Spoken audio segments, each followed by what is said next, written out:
So hello team, this is the first meeting of the parenting possibility team, and I see new faces for me, and I feel glad that you are joining, even Jason that is during the night, in the middle of the night, join us to be in this research of our personal needs, and as a team, as I mentioned also for someone here, and I wrote in the possibility management group, the idea is just to create this energetical space where we can be together as parents and research about parenting. And because all of us have had these effects from the patriarchy, and we are healing these wounds of the patriarchy, and to have parents and grandparents with these rules. And now the idea is just to walk together and explore and create practices and just sharings and be with, like, just sometimes when we are a mother or a father, you just want to be with, just to feel the other. And so the idea is just, and also sometimes to get crazy. So Jason was saying about now in this moment of his parenthood, and sometimes it's just like to be in the safe space of getting crazy, for example. And yeah, I would like to actually start asking you, just having like your needs here, and what your needs, and what do you feel being a mother or father and holding space for your children in this moment of really on your X on the map in this moment. Who wants to start?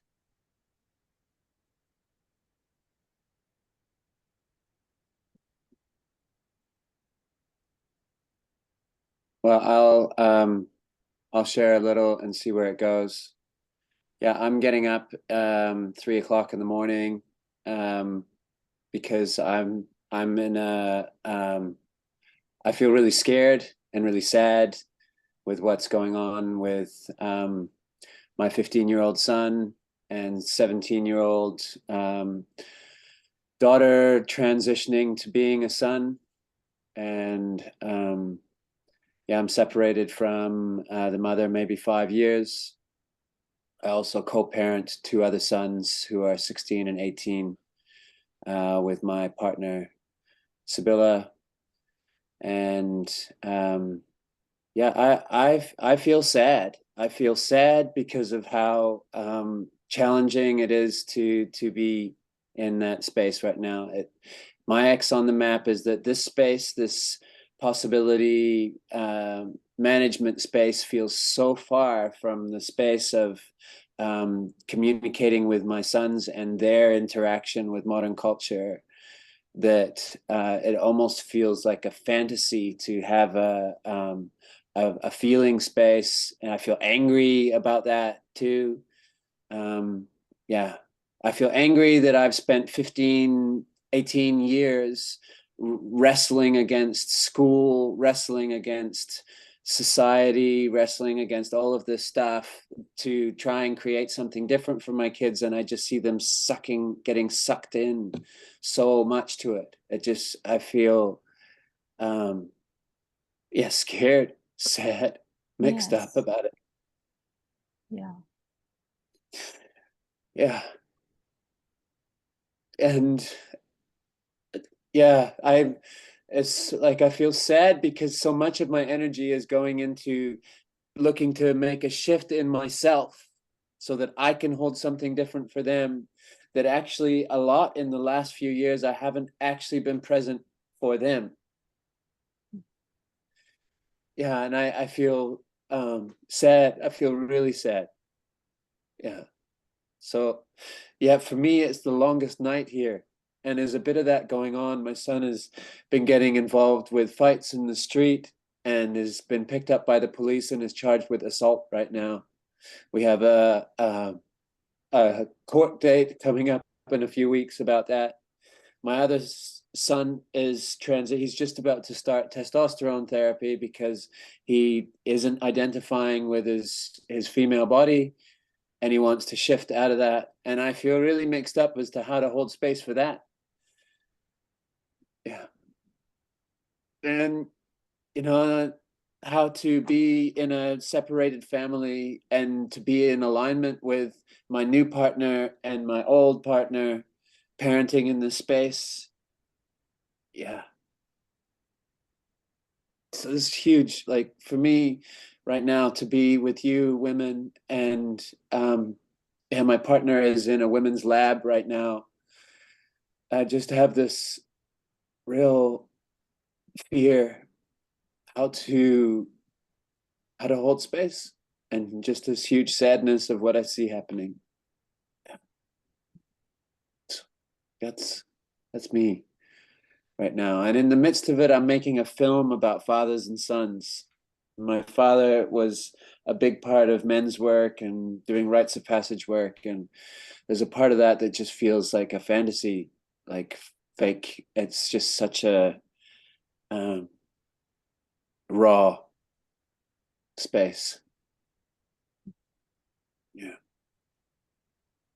So yeah, I don't think I will be in this group that often because it's middle of the night timing, but yeah, I'm here to find my edge. Yeah, I sense that we are here. Like there's a need right now that I sense. And if you want to ask your team right now, you're not joining the other meetings, but yeah, this is a space to ask for what do you need. Yeah, thank you. We'll see what comes. That's enough for now. Thank you, Jason.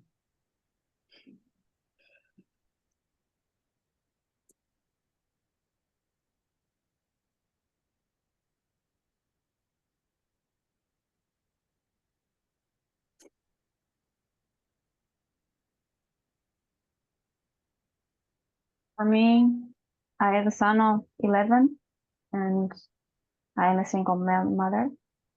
And now starting with PM, I realized that, also to hold space and to be able just to listen, I find it so hard. And I noticed I kind of punish myself for bringing my stories into his space.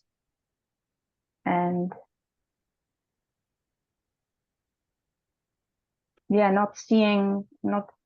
not having this connection with other mothers that want to do things differently, that have to want to really be in the space with child and listen to them. And then I hear from the teachers that what he feels is not okay, he should not be angry, and this really frightens me right now. And it's like, okay, I'm trying this new thing, and then I get the feedback of feelings are not okay, and at school you should not feel feelings. And it's I feel it's really scary that he's in this environment. And if his father also not taking enough responsibility, like being only once a week with him or twice a week.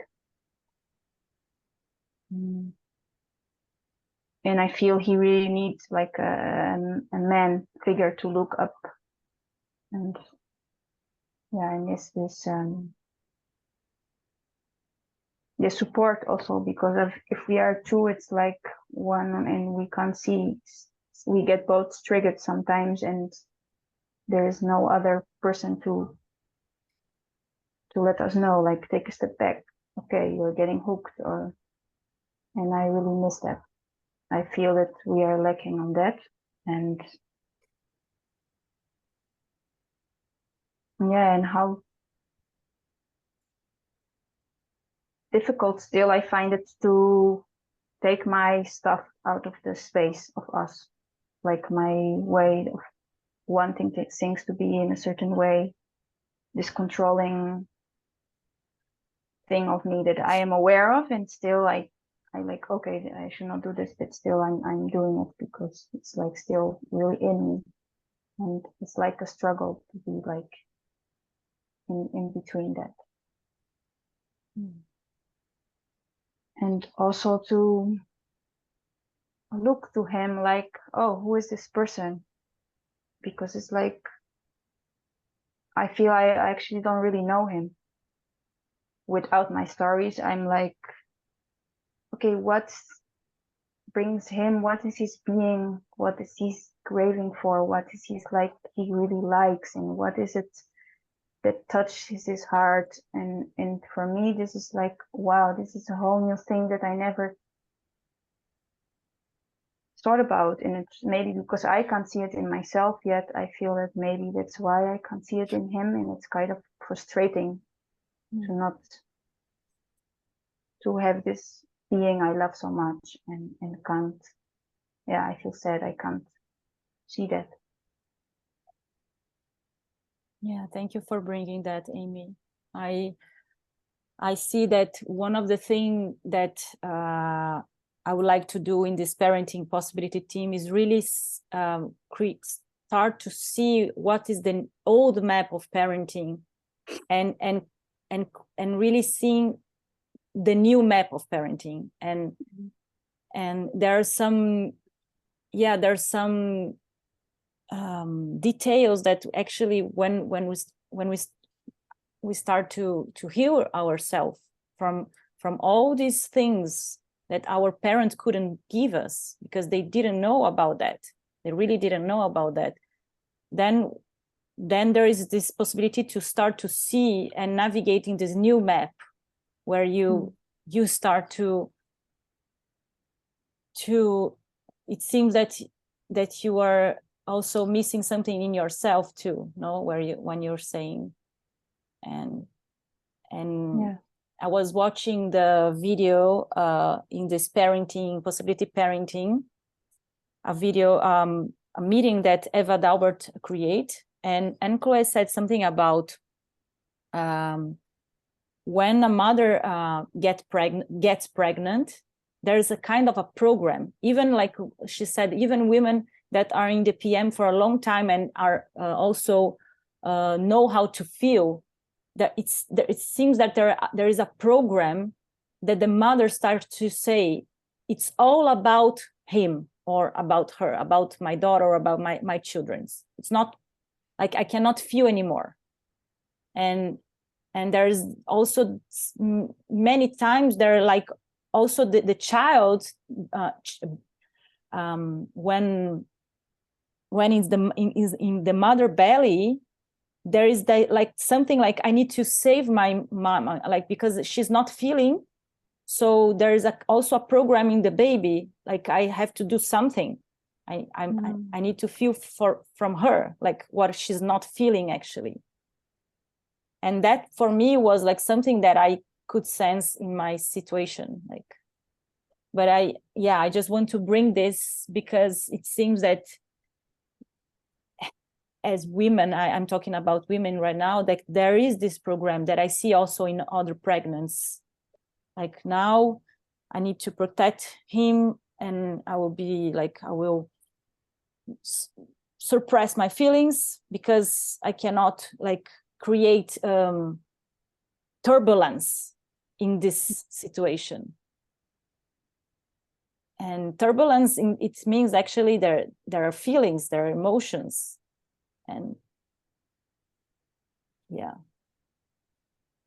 like it's a story. Like I have to be very clean, so then the baby will be clean from my past griefs and emotions, and it's not possible. Actually, this is a fantasy world too. No. So as I just have a question for you, Amy. It's about, you mentioned that you punish yourself, and how have you been punishing yourself as a mother? What are you saying to you? Yeah, I say to myself, I'm not a good mother. I'm not listening, I'm not being, yeah, I should do it better.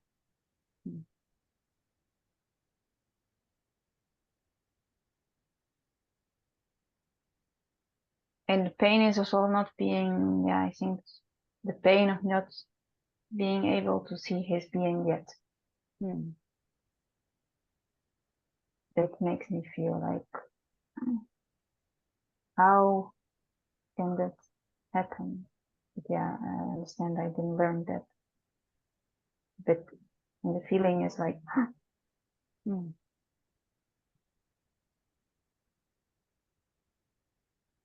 What are you feeling right now when you say that? fear. The fear and sadness. Fear because it's like a whole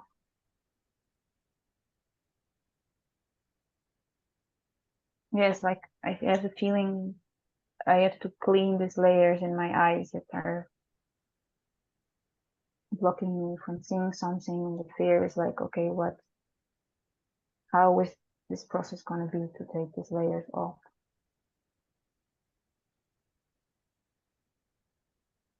Yeah, there is a practice that I will suggest us to do later about something about that. And Eva, what do you bring today? Yeah, I am the mother of 2 kids, small, 1 and 3 years old. And the most what I experience is the fear that I don't know actually how to raise them, because I'm trying to bring this what is important to me, like regarding the relations that we create with my partners. We are both PM and sharing the feelings and saying what's important for us and so on. And I see how fast he is losing the older one, the 3 years old one. He's losing that when he is going out to even the neighborhood that we have, because here living already differently, and how much he's repeating everything what they are saying, what they are doing, and it's completely against this what we do. So like there are the arguments between the kids and how emotionally they treated themselves, like they destroying themselves actually. And like this week already I heard my son telling to my daughter, I will kill you. And I was like, from where do you know that? And my fear is that, yeah, that I don't know how to protect him, or I don't know how to bring this value in this age into his life, because I know that he is in this little age that the elder kids are very important to him. So he is naturally following them, and how I can how I can make that he distinguish what is right and what is not in this age. And I feel fear that, yeah, we have a plan to leave the country and to find another place where other parents also more conscious about this, what they are doing. But I also don't want to bring my kids like into the, like this cage that this life is only like that, because yeah, actually I'm in this fear that I don't know what to do, what's the best, how to raise the kids now in this age. And yeah, and I see that this what we want to do for our kids is working only in our really small environment, but we don't want to close ourselves only in the small environments. So this is where I am. Thank you. Thank you, Eva. Thank you, Eva.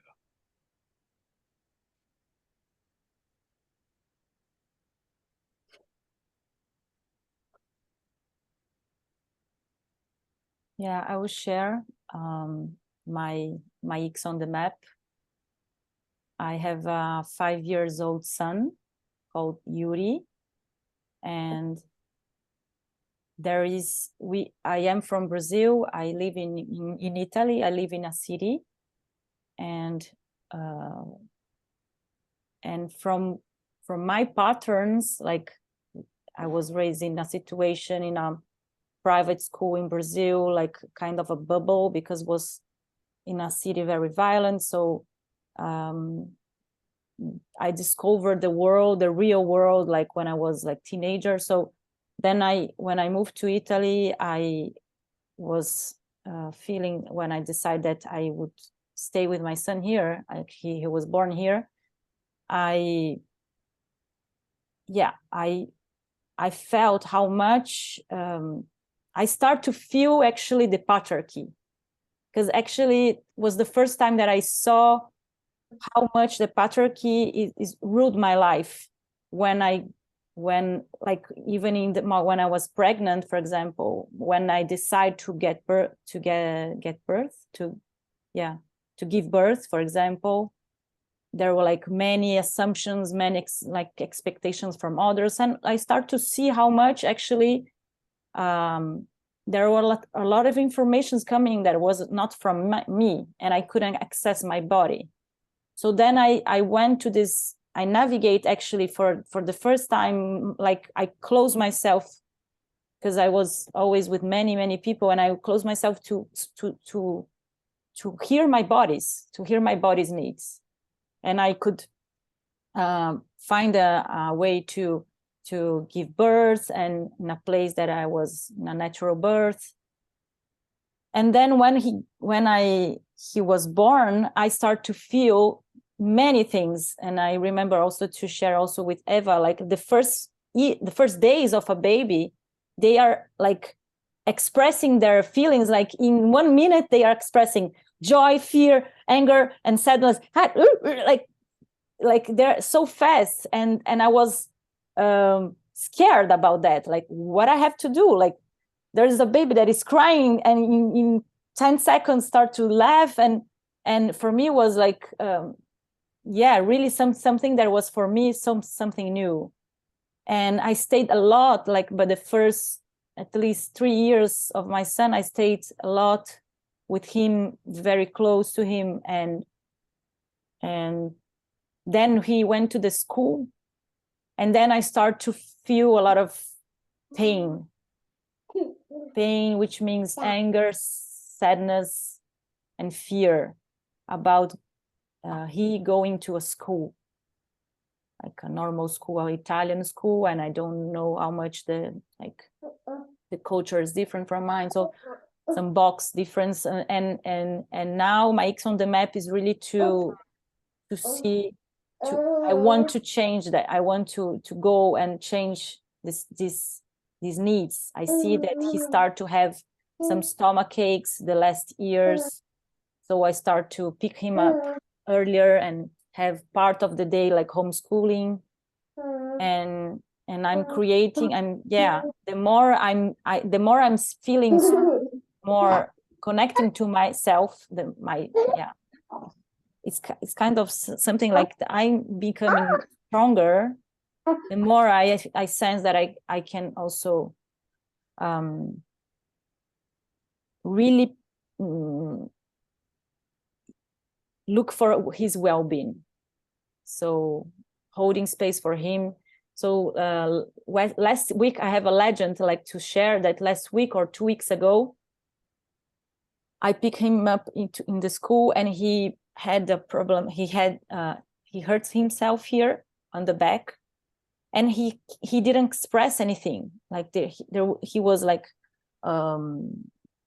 doing like distract, and then I realized there was like a big scratch, or I don't know how to say, like, and I said, Yuri, but what are you feeling? And then he started to feel the pain actually after like 2-3 minutes, and there was like feeling a pain really, because it was big.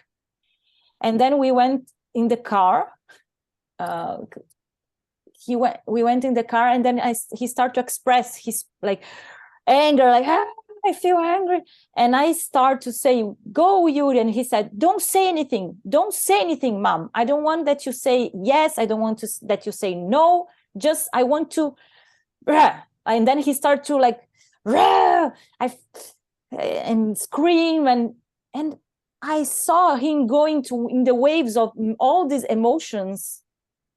And then I saw like, and I sense like as a tropical rain, because I'm Brazilian, like I saw this tropical rain, like many waves of emotions. And then there was like a moment of peace. He was like, okay, like I'm okay right now. I express all my feelings because of something that could be a small thing, no? And so, yeah, I see myself that I'm starting to be with in this small thing that I was considering small, because I was in this fantasy world, like when I go to an eco village, when I be with other parents, when I go out from the city, I will be a good mother. And now my path is really, okay, I'm not in the eco village, not right now. I'm not with other moms. I'm not like creating the community. I want to do that. But in this little moment, I want to stay with my son. I want to hold space for these new things for other people or for me. And also for him. Yeah. Thank you for hearing me. Thank you. Thank you. Thank Thank you. I resonate a lot with what I heard. I did not hear everybody. And this is already a lot about my life. It tells a lot about my life, that I, as a mother in the city and working and being a single mom, I have this constant distractions. I'm trying to focus on one thing, I'm trying to finish one thing, or doing one thing, or yeah, being committed to one thing, and then I feel scattered all the time. And yeah, I try to escape also many times, like some years ago, and yeah, also inside, like I'm trying to go to another place, convince my children to go to another place, or yeah, in my fantasy world, thinking of other ways of living together, escaping by putting them in free schools or alternative schools, or creating bubbles for myself. And still there's this distraction, no matter what I do or where I go. And my X on the map is that, oh yeah, my children are, I have a 22-year-old daughter who's not a child anymore, and a 16-year-old, almost, he will be 16 in September, a 16-year-old son, and now this 2-year-old daughter. And yeah, and in all this, I would say chapters of motherhood, I had this escape. Like every time I thought, no, I cannot do this here. This will not work. I mean, and so I was living the life in the city and simultaneously planning my escape in a way. So this not being fully there, this is my entry point right now, Marina, because exactly that's the thing, like being fully there and committing to, okay, this is where I am right now and this is what's going on right now. It's very hard for me. There's also these stories I can totally relate to, Jason, with my son in trouble with police and whatsoever. And all the time, the first thought, okay, we have to get away from here. We have to find another. This is not the place. Like, or this cannot be, whatever. If it's the school, this has to change. It has to be somewhere else. And what I found out now in the Gremlin training that I do for the third time is that a big chunk of my Gremlin is that I'm telling myself I have to make it safe for my children by mothering everybody. by taking care of everybody. Like before I was on the phone where we were having a call, I was trying, and I had a call from my job. I left my job 4 hours ago, and somebody had a problem. And those people at my work, they're not talking to each other. So I had to call different people to tell them to talk to each other to solve that problem. And this is my life. Like, I mean, it's new to me to not judge it and to not try to escape from it. Like, this is the new thing or the new practice, to just do what I'm doing and observe it. And the thing behind it is the pain of having to convince myself that I don't have needs. It's all the others who have some needs to be met so that it's safe. So I need to take care of that so that it's safe for me, safe for my children, and this is possible to do right now. So being in this micro moment is something very challenging for me. And yeah, as you said, for me, it was actually the opposite. It was this constantly knowing I'm in patriarchy. It was like from the beginning, okay, I have to raise my children in patriarchy, so I need to do this and that, and this, always thinking in this macro spectrum, to not feel what's really going on in this one-on-one situation. I was always having explanations for it. Oh yeah, this is happening because of power games, and this is happening because this is a man, or this is happening because this is cool, instead of just staying there and connecting to this teacher right now, or bringing what I need to bring, or saying what I need right now. I was just distracting myself in this bigger picture of it.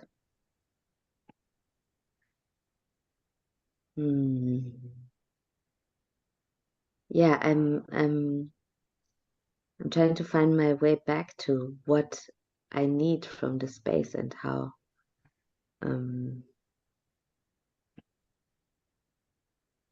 yeah, I can totally relate to what you said, Jason, about there are these PM spaces already 10 years in my life. So also 10 years of my son's life, right? Who's 15 now.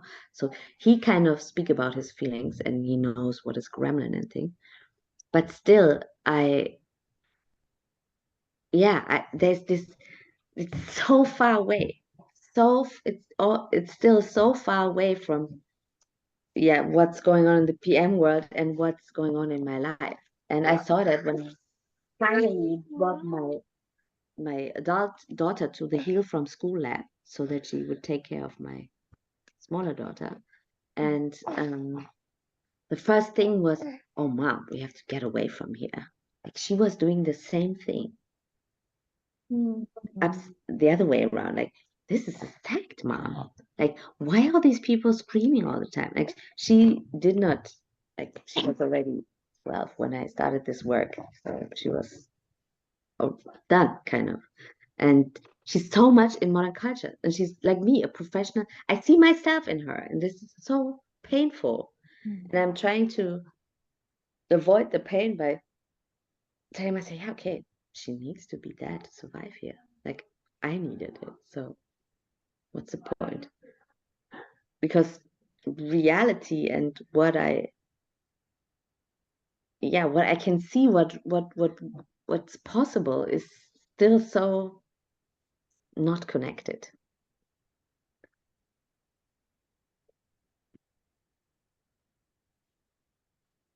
Yeah, thank you.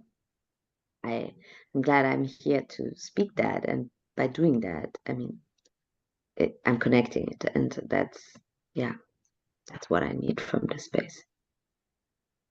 What's the, for you, the how do you say, the something that creates, instead of distraction, what would you have? Yeah, I'm not there yet, and I'm practicing to not go too fast, because that's one of my thing also, to say, okay, this is this and that, and then we do this.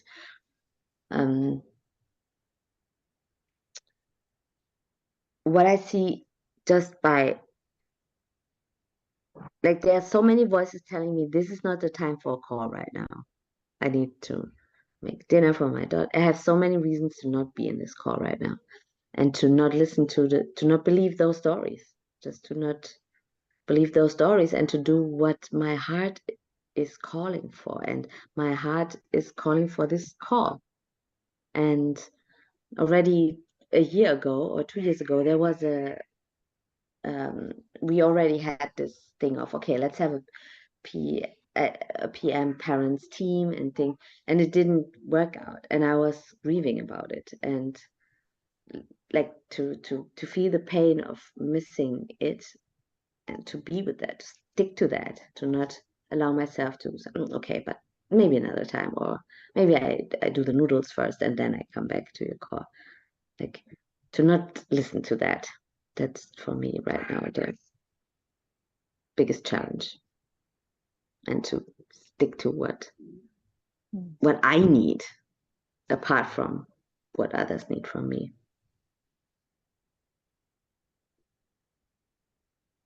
Thank you, Habet. Yeah, thank you, Marina, for the space, and thank you everyone for Thank you. showing up here. Yeah, thank you. I want to just name, Habet, that there's something that also came through with you, Amy, of this piece of like how to be actually present with my sons now, like right now. And what landed for me a bit in what you were talking about, Habet, was this also you, Eva, of this like wanting to create somewhere else that's better, and this fantasy of community, or nonviolent communication, or free school, or democratic school, or something, a different relationship. Then maybe one day there'll be this place which is like safe and wonderful and so on. And I put my attention so much over there that I actually have missed being with my sons as they are and in the moment. And I feel sad about that. I've lived in a community. I grew up in a community. I spent so much time with that.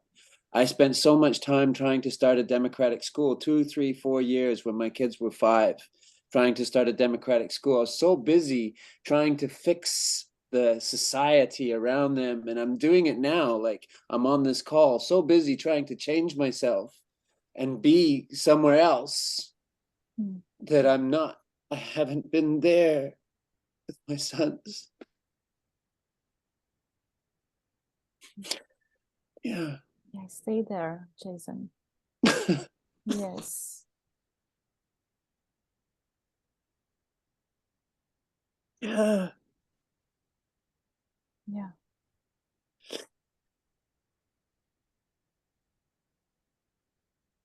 And I feel sad, and I also don't know what else to do, because just in being with them, nothing happens around them. So, yeah, to show up for other fathers, to show up with other men. I mean, so often I'm in the space and it's just fucking women.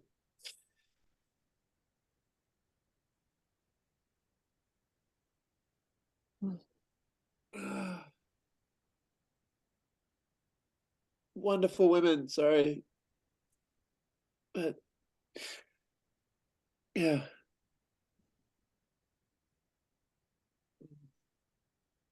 Yeah, as I read today, there's no father in mother culture. There's no father. That's the thing.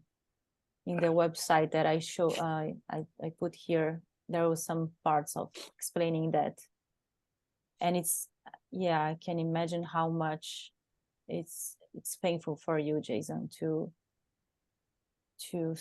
solve problems from all this structure that you don't want to be. Yeah, something that landed in me as you were talking about, pregnancy and having a child and how things shift for you as a mother, and I was just like considering of like, actually there's anger there. There's like a rebellious anger there in me about how my children took my partner away from me. You know, that I was angry with my children for taking my partner, who was my mother, and was feeding this part of me that wasn't adult as a man, you know. And then now, oh, my partner is busy. Well, these kids are now taking that away, you know. Yeah, so I've just written that. There's something for me to look at. It's something I've known about, but yeah, this kind of resentment towards my kids of taking my childhood away. Yeah, I was emptying some of that last week. It's still in the space. Keeps coming, layers and layers. Yeah, it's scary to admit that.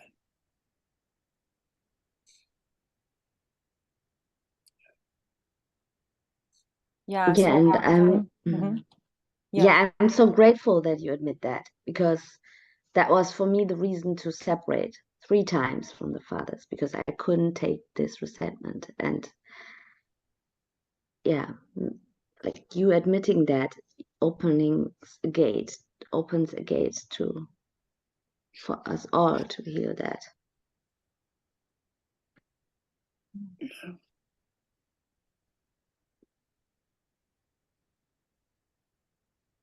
I appreciate you, Jason, too, your being this place with other women. Yes. And just grieving this part of you that wants to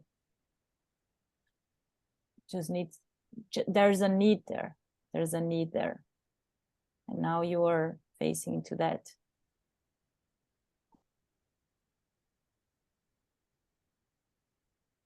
And what I also see is that it's kind of,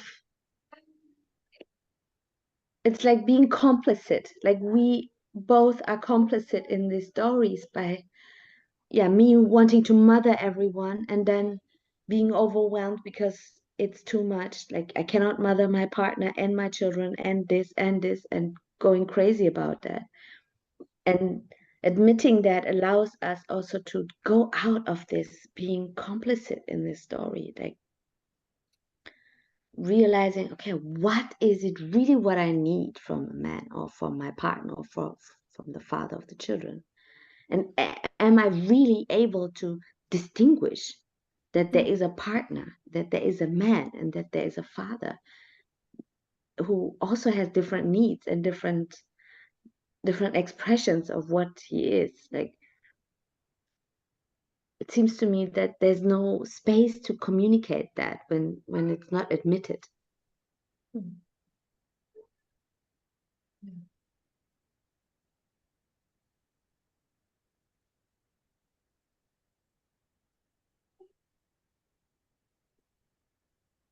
Yeah, it seems that it creates also a fantasy world of when it's not everything on the table. Okay, there's a part of me that is there is this resentment, or there is something, and this is blocking also the connection to recreate also, because to recreate, to do over and restart in another point. Yeah, and I see that I will actually, there is these beings, like our children show us this fire, know that there's this fire in them when they were small, and actually I want to say an experiment that I thought there could be something connected to the thing that I saw in the parenting group, the website, which is we can go in maybe in groups of 3 and 2 and answer this question: what prevent you to unfold your being when you were a child, for example? what prevents you to not unfold this fire, and also what is you're not actually preventing your kids to unfold their beings too. And in a second row, the idea is to just go to another layer, which is what allows you to unfold your being and unfold the beings of your children. So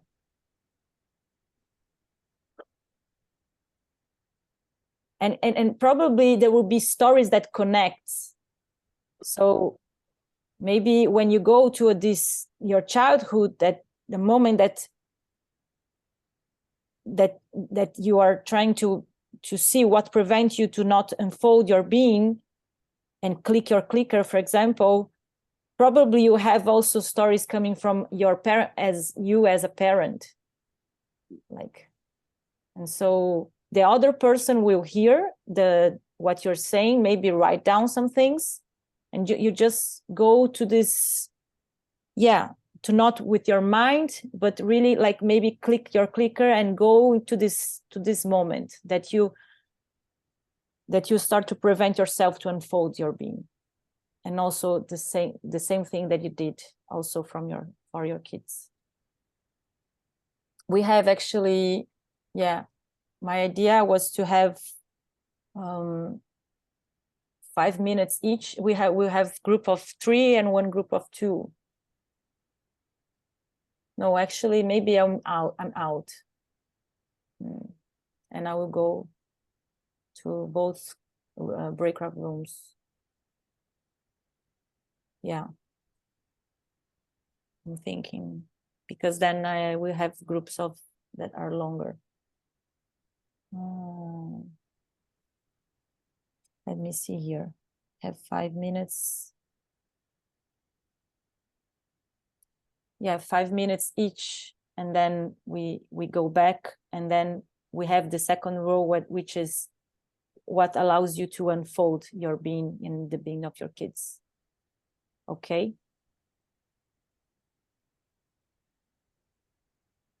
So I'll create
She gave birth to the family of her mother, so first time she was away from home and all of that, so I could feel and sense and experience before birth that it's not safe. It's not safe. Where I am is not safe, and around us is not safe.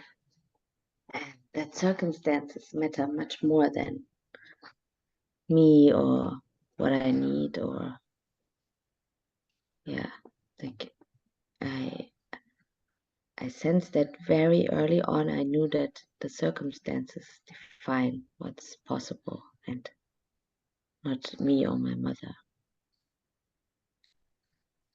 And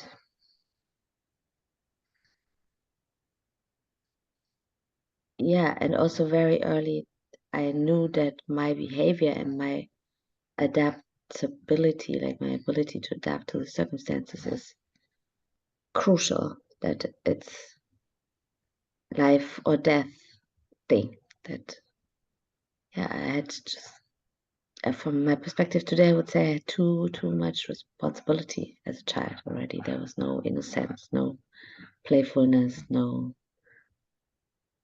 experiments or anything. There was just scanning, knowing what's going on, and kind of foreseeing, using my senses to expand, to get things that were not made for me. Like I remember my parents constantly explained us things about war and about moving to a different country. Like I was in her age when I came to Germany, and I could speak perfectly. And I think that's because I was so much in verbal reality, so much programmed and prepared for this life already, for a life of taking on responsibility and not being a child. And later on, when I was going to kindergarten and to school and such, remember that our parents, and not only our parents, also the whole surrounding, like other people came as refugees to Germany, they made it very clear that we need to be careful, that we can't behave like other children. We can't make messes like other children, because nobody will allow us, not our parents and not anyone else. I remember when I was 3, my mother was working as a nurse. Nobody was taking care of us. We were playing by ourselves. And I was stepping into a glass, and I had blood on my feet. And I remember my father and my mother had a fight about that this could happen, that she allowed this to happen, although she was going to work to feed us all. And from that moment, I knew it's me. I have to behave well. I should not step into this. This should not happen. If this wouldn't have happened, they wouldn't have a fight.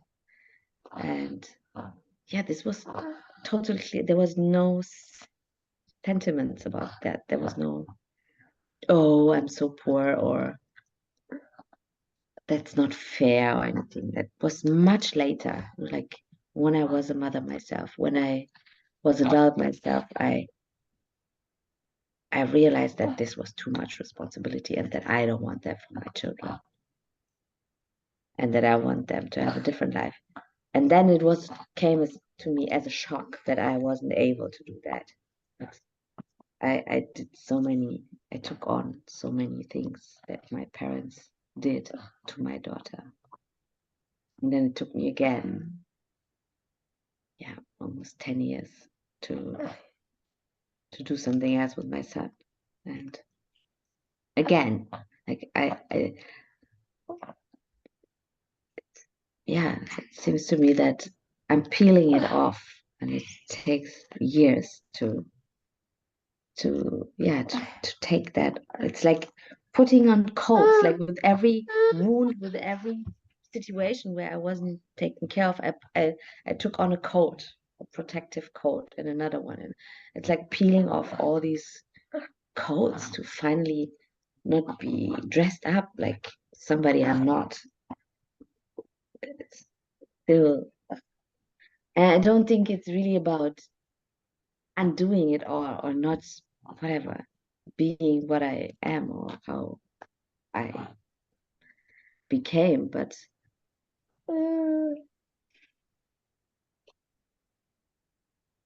yeah, like making cracks, like what Jason did, like admitting things and making cracks so that something else can happen, other kinds of conversations can happen, other kinds of collaborations can happen. And now I'm living with another mother who has a child in the same age, and it's a totally different life than I had before as a single mom. To be in collaboration with another adult, another female adult, is beyond my imagination. And I think it's about that. It's not so much about becoming someone else, but communicating and relating in a way that is more appropriate to motherhood as I want to live it and express it.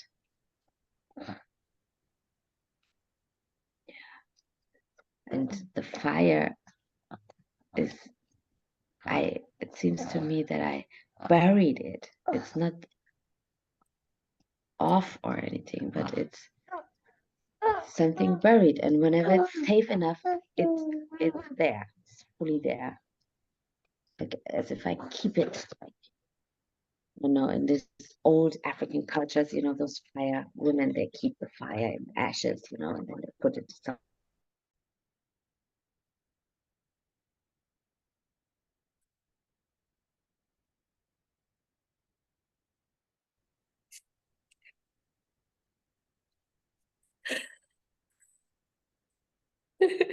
Sadness there because you're missing the connection.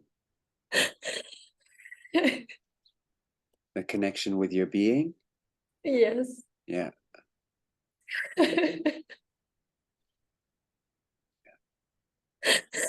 I'm mostly in this mode of running all over the place and being in this rescue mode and the alert mode and just scanning what is going on.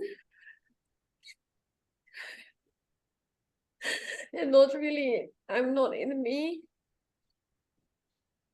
Yeah, so the sadness is really there with that you are in this kind of frozen mode, very alert. Your head is huge and you're disconnected from your being. Yes.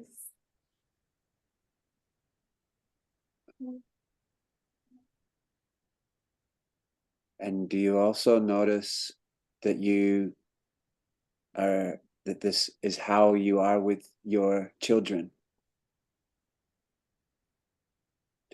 How does this come into action with how you are with your children?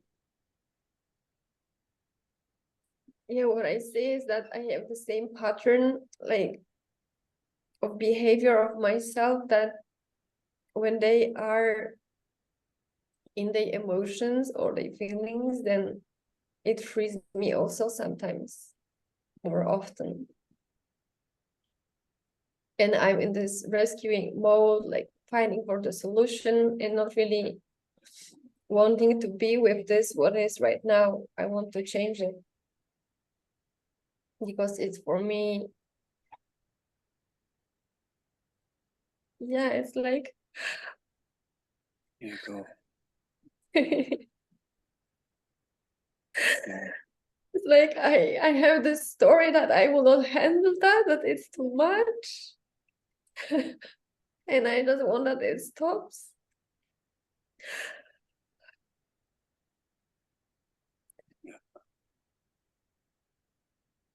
And I see that I see my gremlin kicked in this moment, which is like, is angry, and I feel ashamed about that, but I feel angry that they have these emotions. Yeah. What is that voice? What does your gremlin say? Let it speak. That you don't disturb me right now. Don't disturb me right now. I want to have my peace. I want to do my thing, and you're disturbing.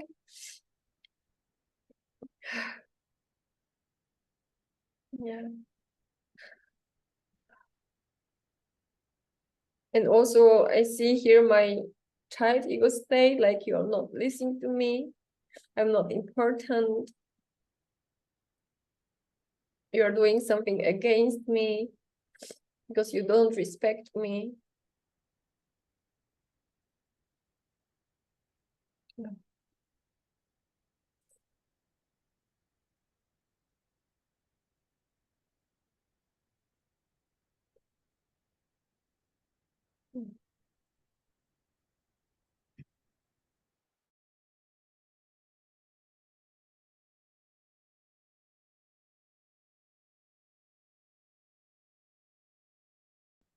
Feelings were not good and had to be shut aside.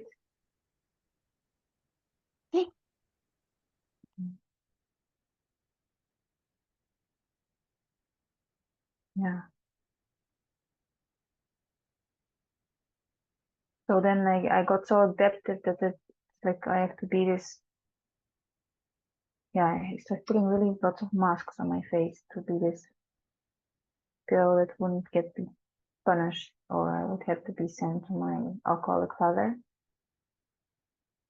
which I had lots of fear. And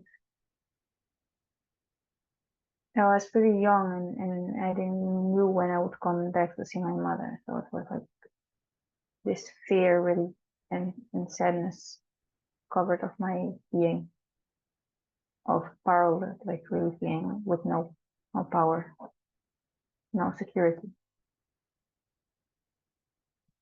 So I think I feel the instability and the feeling insecure, like not safe where I was. Made me withdraw in isolation.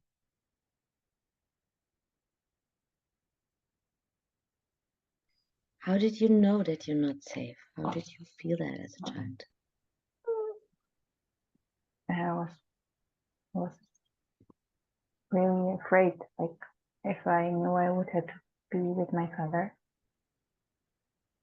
I remember I was hiding sometimes in the attic because I thought, oh, maybe my father's coming and I have to go with him.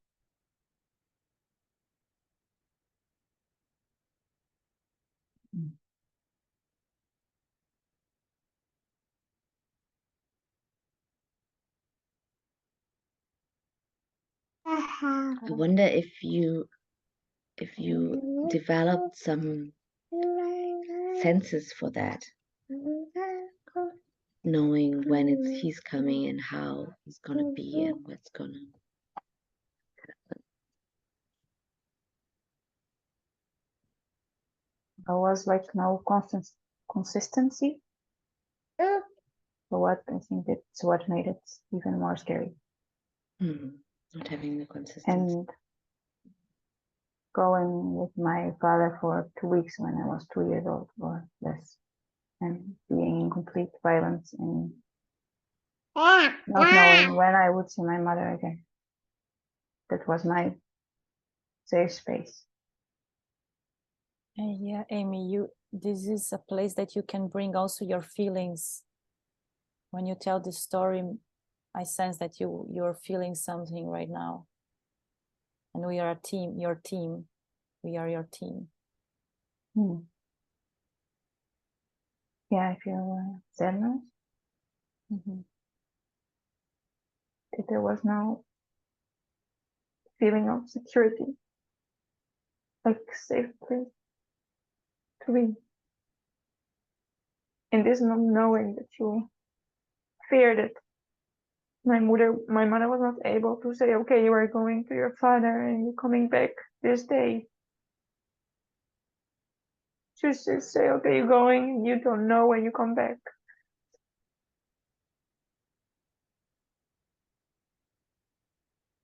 And yeah, this feeling of fear of being so powerless.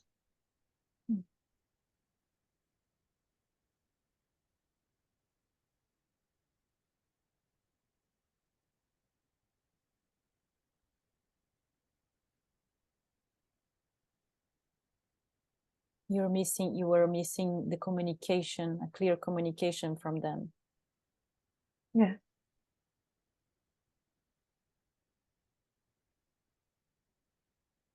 And you had also fear of not seeing your mother again. Yes. Yeah. Yeah, because it was my safe space. I needed my mother when I was young, especially if you were so unpredictable. So yeah, the fear of not knowing when is the day coming that I'm gonna see my mother.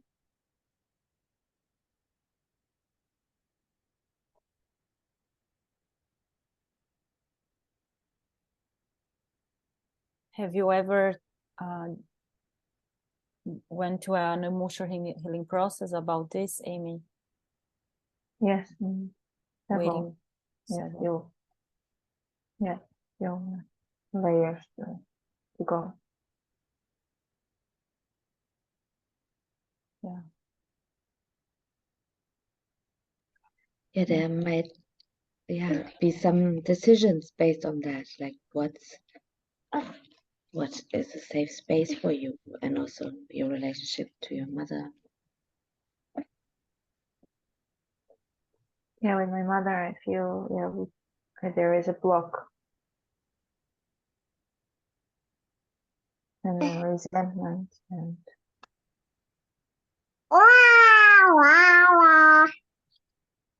yeah.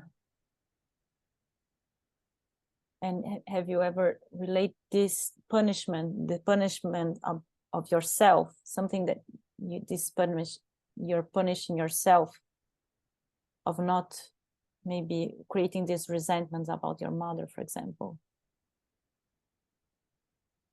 Punishing myself because of the resentment. Yeah. Probably you felt a lot of anger, you felt a lot of things, anger, sadness. And you couldn't handle handle it by yourself. So there's also, I sense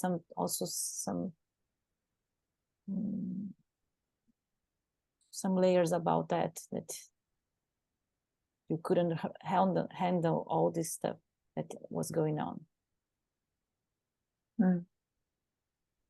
Yes, and I'm working with taking the anger out. But it's still really difficult because the anger is like a new feeling for me. Yeah, and resentment is like there is a process to take it apart, because it's built up. Like these are the codes I was talking about, like putting on a code, because in a way a resentment protects you, because you don't need, you expect the worst, right? Like you can expect the worst, right? And then it fulfills itself. So okay, these people are not reliable, these people will never take care of me, or I'm not allowed to make messes. For me, this are the codes, like one code. That's why I ask you, what did you do with your anger? And when you put it into resentment, it's also a protection. Like you said, it's a block. So this person cannot hurt me anymore. As I notice, I push people away when they come too close. Yeah. And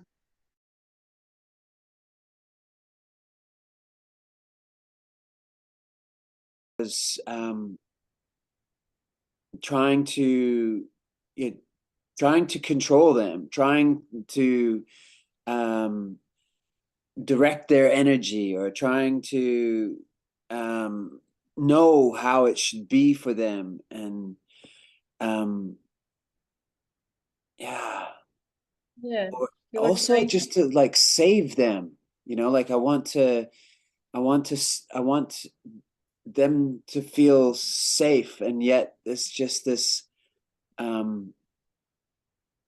it's like I feel angry because there isn't time to spend with them, and that I have to rush off to school or rush off to work, or they have to get up and it's time to go, or there's just this time thing. Yeah, I get wrapped up in the time thing of what I should be doing, or the plan, or I should be working, or they should be doing something else. Yeah, so it's this Yeah. it's rushing energy. There isn't time to be with them. Yeah. And Jason, so what I see here is that you feel fear and you are trying to protect them by controlling. At the same time, you feel anger because you want to spend time with them, but you can't because there are so many things to do. Yeah. And it's exactly the same feelings you were feeling when you were a child. The fear, and you had to protect yourself, and this anger that you wanted to be like crazy, but you couldn't. Yeah. And so that's the Yeah. pattern. Yeah, and like not so much crazy, but like wild and creative and playful, and Yeah. there wasn't time and space, and there wasn't, my dad wasn't there, and my mom wasn't there, and I wasn't, the kids didn't want to play what I wanted to play, and the teacher didn't want to let me do that, and now it's like the same thing over again. There isn't time to just be, there isn't time to just play, there isn't, yeah. Exactly. Yes. Thank you, Jason, Mm, for saying that. yeah, there's a lot of anger there. Yeah. From some like 8, 9, 10 years old, in that time of having so much energy, and the school not being able to hold it, and my parents being busy, and Yeah. Did you do the rage work with that before to not so express much. No, that yeah. Did you do that?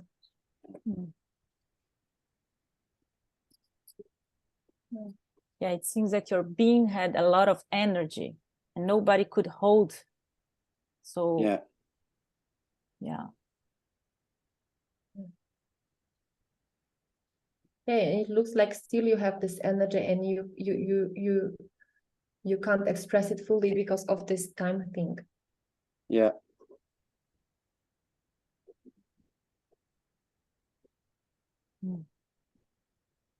Maybe there's so much. Yeah. This it's actually gets a bit mixed up with sexuality too, like this anger energy, this so as an adult it gets more kind of mixed up in that space. It's kind of wild creativity, this sort of longing to connect, this, and it gets mixed into sexuality space with my partner, and in myself, that my gremlin kind of has gotten a hold of that. Yeah. And that's, as an 8, 9, 10-year-old, it's not so much about that space, but as an adult, it's yeah. Yeah, and there is this part where your gremlin also tucked in. Yeah, like playing with this sexual energy.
Yeah, I put more than 5 minutes because I sense there was a lot of to share.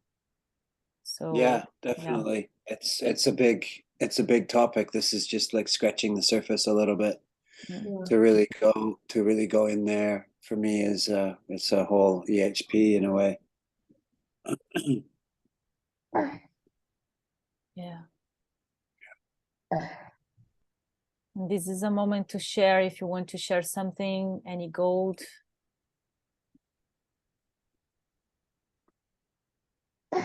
Any feeling.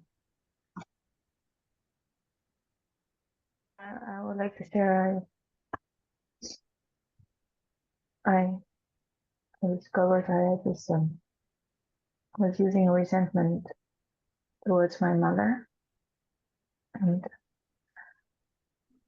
and she put me in a victim place, and yes, it's like I was making this wall between us, and I feel sad to see this and to feel this wall.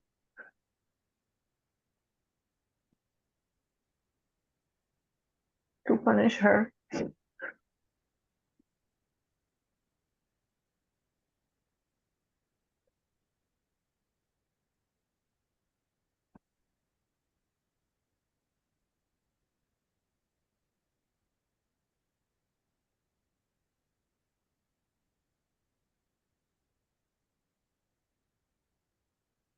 Thank you, Amy. And if you want to ask, there is a possibility here in the space to ask for emotional healing process, to ask your team.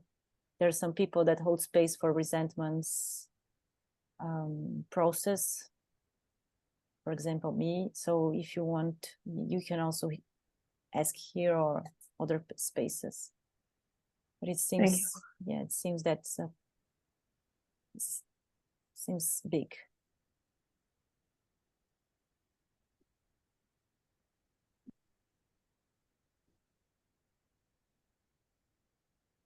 And is this wall also then there between you and your son?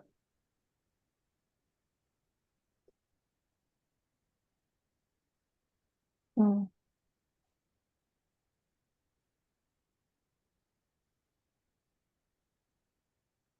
I don't know.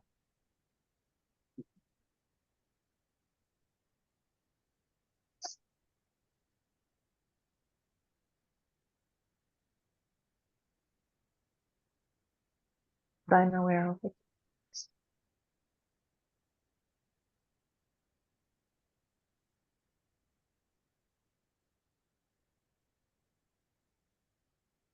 Thank you. Thank you.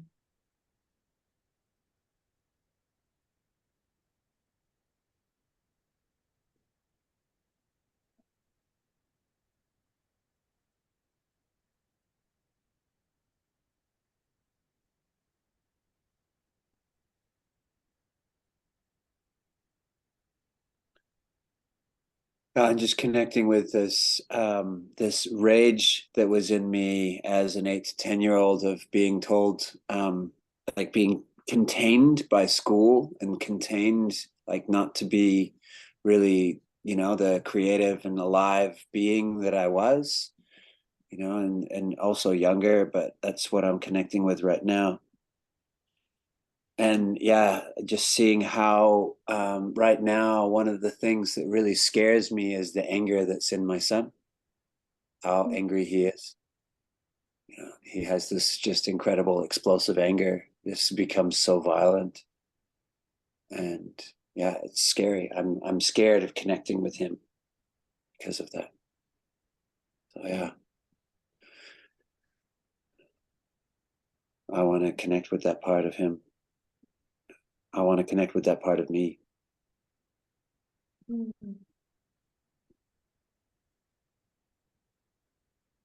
Bason, do you see any possibility to do the rage work in some training together with your son? Not right now. Yeah. Okay. Not like conscious rage work, but yeah, I want to find other ways of accessing that energy, whether it be going to the gym or joining, boxing or something. Yeah. Okay, thank you. Yeah. I'm looking for ways to help him with that for sure. Yeah. But I feel scared because he doesn't want to do that with me. Mm. Mhm. Mm. Thank you. Thank you. Yeah, it's also, we are in a possibility team, so we can also ask for possibilities if we want. Mm. Yeah. So I encourage you, everybody, to ask for possibilities whenever you want.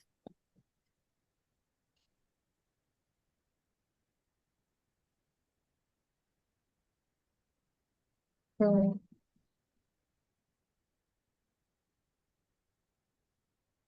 Yes, I would like to ask for possibilities. I don't have a pen yet, and I want to get prepared. But if somebody else would like to ask before, yeah, just go ahead.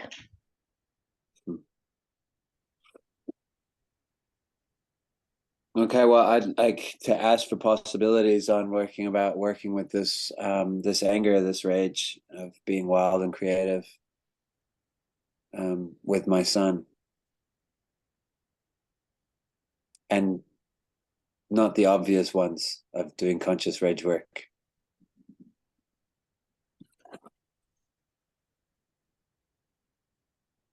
I imagine something like going to surf, like, or doing something like more, yeah, like going to adventures that you can use the energy of being alive in many ways. So surfing or climbing or and Yeah. also, yeah, and also creating this invitation, like making the invitation. You said that maybe he doesn't want to go with you. Maybe it could be a story. So how to create a, like to take this story and say, just this is just a story. I will make invitations to him, different invitations to him, and showing your connection to him, showing your love. Yeah, checking also for yourself if you have some ideas about righteous anger. If you have some ideas about good anger or white anger or whatever. And also on the other side of the same page, seeing that this is a very appropriate reaction to what's going on, to be so pissed and so angry at that age. That yeah, that's a natural reaction, so to say, that he's expressing something naturally. Yeah. And then also anger is about doing, right? And like doing things, and what is it what he wants to do? Like, yeah, support him in what is it what you want to do? What's holding you back from doing it? How can I support you? And really follow his guidance, his yeah, let yourself be guided by this. Whatever crazy thing it is.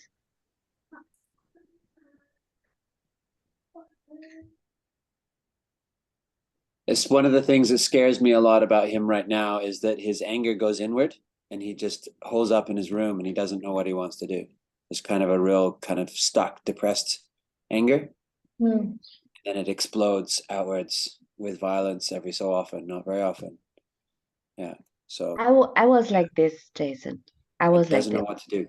Yeah, right. I was like this, and it's a way of showing love. It sounds weird, but you see that when I saw that my parents or whatever teachers can't handle my anger, out of love and care for them, I put it against myself. Yeah. so that they would know they're safe. They know they don't have to fear me. Yeah. Everything changes the moment they talk to you and say, like, what do you want to do with your anger? That's a Yeah. totally different thing. Suddenly my anger is not their problem anymore. Right. I like this question. What do you want to do with your anger? Because he cares. He cares about something. What you're angry about is Yeah. what you care about, right? Yeah. Yeah. And that helps with like letting go of this idea of that there is some righteous anger, or some anger that is more appropriate than other ways. Yeah. Other Yeah. anger.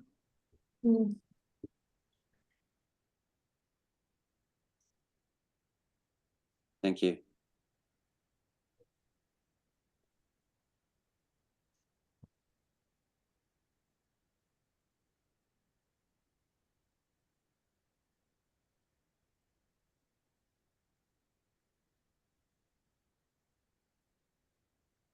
Yeah, we have 3 more minutes. How about, do you want to ask for possibilities? In a way, this whole possibility to you was the answer to my question. And I want to give you that gold. And it's in a way, I had this idea of how things should be. I should be focused. I should not be distracted. I should da. And then this layers of shame telling me, oh, I'm not a good participant or something like that. And while I was exploring it and thinking, okay, I need a pen. I need to have a question. I see that's how it like that's how I work. This is how my being, whatever that is, works. It's so multidimensional on so many levels, and it's just might be distracting for others, and that's why I got this feedback constantly. But actually, that's how I am, and all these things are happening parallel, and it's okay. There's part of me learning to be more okay with that. Yeah. And that has also to do with you, because you didn't give me that feedback, not one time, that I'm distracting you or this is disturbing or whatever. And that's so cool. It's a totally new experience for me, and I allow that to come in. Yeah. And I opened that when I said about righteous anger, and there's no right way of doing things in nothing, not in anger and in nothing else. Yeah. So thank you. Thank you. Yeah, for- thank you. And what I get from that is that then you can be where you are Yeah. Yeah. and Yeah. you can be present. Yeah. Yeah. Yeah. Yeah. Thank you.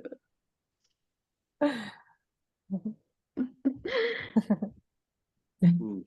You just, Yeah, she's you're just waiting. now. Yes.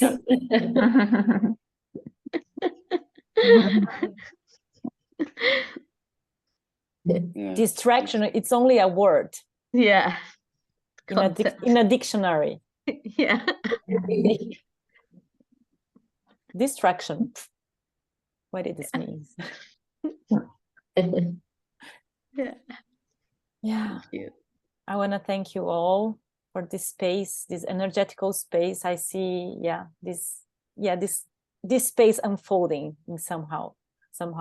And Jason, I know that you're not going to join so much our meetings in this moment, because but if you want to stay in the Telegram group, people that are not there, because I want to post some experiments and also sharings, and people can share all the other things. Can Oh, you there's add me? another Telegram group than the one where we had this conversation about time. I create one only for the possibility team. Okay, cool. Okay, good to know. Thank you. Yeah. Mhm. Just not to mix space, So Yeah. okay. Thank you. Thank you. Thank you. Thank Thank you you. all. Thank you all for your Thank you, your Maria. beings. Yeah. See you. Bye. Blessings at the solstice to you all. Bye. Yes. Bye.